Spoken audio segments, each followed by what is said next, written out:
Janshakti news, जनतेसाठी, जनतेसोबत।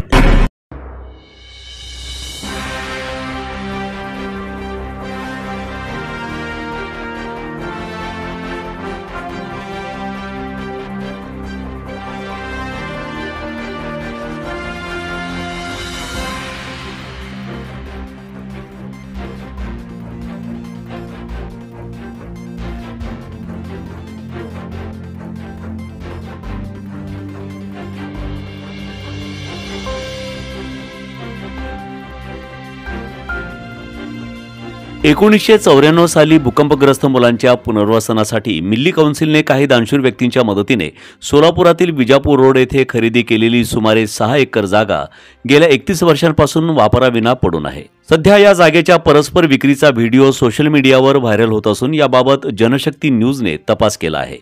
ही जागा पब्लिक ट्रस्टच्या मालकीची असल्याने ती विकली जाऊ शकते का असा प्रश्न उपस्थित होत आहे। घटनास्थळी 4-5 खोल्यांचे बांधकाम असून त्यांची दुरावस्था झाली आहे। खोल्यांमध्ये झाडे उगवले असून जागा पूर्णपणे दुर्लक्षित आहे। मिल्ली कौन्सिलचे मूळ प्रतिनिधी मुजाहिद कासमी यांच्या निधनानंतर निजामुद्दीन शेख या जागेची देखरेख करत आहेत। निजामुद्दीन शेख यांच्याशी संपर्क साधण्याचा प्रयत्न केला असता याच कामासाठी ते दिल्ली येथे गेले असल्याचे समजले। मात्र केअरटेकर निजामुद्दीन शेख यांनी भ्रमणध्वनीवरून आपली भूमिका स्पष्ट केली असून असा खुलासा केला आहे की 6 एकरांपैकी 2 एकर जागेची विक्री करून उर्वरित 4 एकरांवर शैक्षणिक संकुल उभारण्याची योजना आहे। यासाठी कायदेशीर प्रक्रिया सुरू आहे। पाहुयात काय म्हणाले दिल्लीहून निजामुद्दीन शेख। ते विजापूर रोडला ती जागा आहे ऑल इंडिया मिल्ली कौन्सिलची। शैक्षणिक संकुल नियोजित असं काहीतरी आहे त्या ठिकाणी बोर्ड। त्याचा उद्देश काय, कशासाठी ठेवली ती जागा? आणि सध्या काहीतरी म्हणजे तुमचा एक व्हिडिओ व्हायरल होतोय सोशल मीडियामध्ये की असं असं या ठिकाणी लेआउट घालण्यात येतो आणि प्लॉटिंग करून ही जागा विकली जाते। नाही, असं काय नाहीये। ती जागा मिल्ली कौन्सिलची जी आहे तिथं प्रोग्राम शैक्षणिक संकुलचाच आहे। बर, आमच्याकडे जरा पैशाची कमतरता होती तर आमच्या संघटनेच्या काय म्हणतात त्याला एक्झिक्युटिव्ह बॉडीने निर्णय घेतला की त्यापैकी ते 2 एकर जागा विकून तो पैसा तिथं लावून तिथं शाळा आणि कॉलेजचं बांधकामाचे काम सुरू करायचं। अच्छा, म्हणजे 2 एकर जागा तुम्ही विकणार आहे प्लॉटिंग करून? होय। बरोबर, मग अशी काय तरतूद आहे का तुमच्या घटनेमध्ये? हो आहे। आहे का? म्हणजे त्या घटनेची कॉपी जर असेल तर मला पाठवू शकता? त्याशिवाय तर करू शकत नाही, कारण कसं आहे सर, वन साइडेड बातम्या मी लावू शकत नाही। नाही, खरं आहे ना तुमचं। तर तुमची सुद्धा बाजू घेण्यासाठी मी तुम्हाला फोन लावला।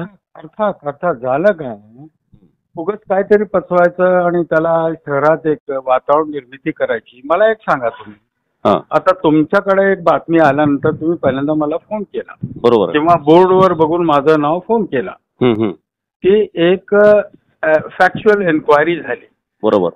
तर ज्या लोकांनी तो व्हिडिओ बनवला ते लोक मला फार जवळून ओळखतात। बर, त्यांना हे पण माहिती आहे की मी त्या संघटनेचा एक पदाधिकारी आहे। त्यांना हे पण माहित आहे की त्याची देखरेख मीच करतो कारण मी सोलापूरचा। हे असून सुद्धा त्यांनी माझ्याकडं एकदाही फोन करून किंवा प्रत्यक्षात भेटून काहीही विचारलं नाही। बर बर, म्हणजे आता एक माझा जवळचा मित्र आहे, त्याला सगळं काही माहिती असताना तो मला न विचारता जाऊन एक व्हिडिओ बनवतो, याचा अर्थ काय झाला? बर, तुमची बाजू जर एवढी सुदृढ आहे तर तुम्ही येऊन सांगा ना मला, आणि व्हिडिओवर येऊन सांगा ना तुमचं काय देणं। तुम्ही हे जे काय करताय म्हणजे ते सगळं लिगल आहे असं तुम्हाला म्हणायचं आहे? सगळं लिगल आहे, सगळं, काहीही असं काही नाहीये। हे पसरवलं जातं, एवढी मोठी संघटना। आता त्या ठिकाणी मी थोडंसं चित्रीकरण केलंय, जे तुमचे रूम्स वगैरे बांधलेले आहेत, अक्षरशः त्या रूमची अवस्था तर अशी बिकट झालेली आहे, पूर्ण आतमध्ये झाडे वाढलेली आहे। 1998 साली ते बांधलेली होती। मग त्याच्याकडे लक्ष नाही का तुमचं तेव्हापासून? नाही, तसंच पडलेली होती ती। कारण काय झालं, ते एक संघटना होती, त्यांच्याकडे डीएडचं लायसन्स मिळालं होतं पण इमारत नव्हती। त्यांनी म्हटलं आम्ही खाली पडलेली आहे, आम्हाला हे वापरायला द्या, आम्ही आमच्या इथं क्लासेस घेतो आणि आमचं बांधकाम झाल्यानंतर आम्ही तिकडे जातो। त्यांनी ते हे करून ते तिथं क्लासेस घेत होते, त्यांचं बांधकाम संपूर्ण झाल्यावर ते तिथून निघून गेले। मग ही अशीच राहिली। बरं, आमचा मूळ कार्यक्रम जो आहे शैक्षणिक आहे, पण एवढे मोठं हे करण्यासाठी झालं काय, डोनर येतात, ते म्हणतात बाबा ही पडीक जमीन तुम्ही दाखवताय, याच्यावर कोण देणार तुम्हाला, काहीतरी काम जमिनीवर करू करा, मग आम्ही तुम्हाला डोनेशन देतो, देणग्या देतो आणि तुम्ही उभं करा बिल्डिंग. त्यासाठी म्हणून हा निर्णय घेतला आमच्या केंद्रीय कार्यकारिणीने. ठराव वगैरे पास झालेली कॉपी वगैरे आहे का सर? सगळं आहे. त्याशिवाय काही होऊ शकत नाही. प्लीज तुम्हाला एक मी त्रास देतो सर, तर त्याची जर कॉपी असेल तर प्लीज मला फॉरवर्ड करता का? नाही, मी तसं देऊ शकत नाही. मी सध्या दिल्लीतच आहे. बरं. आणि मी येतोय 2 दिवसानंतर सोलापूरला. बरं. आणि तुमची प्रत्यक्ष भेट घेऊन मी तुम्हाला डॉक्युमेंट टाकतो. ओके चालेल हरकत नाही. ते तर चालेल ना? ठीक आहे, चालेल. मला डॉक्युमेंट दाखवा आणि तुमची प्रत्यक्षात मुलाखत पण मी घेतो सर. ओके. तुमची बाजू तुम्ही मांडा. आणि दुसरे जे आहे ज्याच्यामुळे आमचा करार झालेला आहे हां, ते पण सोलापूरचे आहेत, त्यांना पण विचारा तुम्ही. बरं. जे बिल्डर आहेत, डेव्हलपर आहेत, त्यांना पण विचारा ना.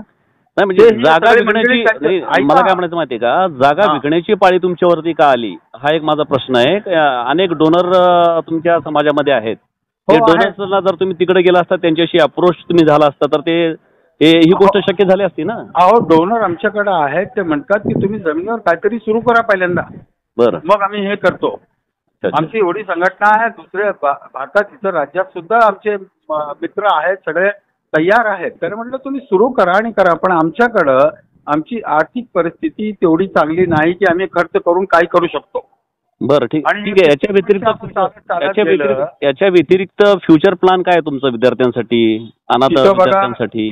प्रायमरी स्कूल बरं आणि गर्ल्ससाठी सायन्स कॉलेज काढायचं. अच्छा, तिथं. ओके. आणि म्हणजे शैक्षणिक संकुल सगळा समजून घ्या ना. 4 एकर जमीन आमच्याकडे आहे, त्यात आम्ही त्या सगळा पसारा आम्ही मांडणार आहोत त्याच्यावर. बरं.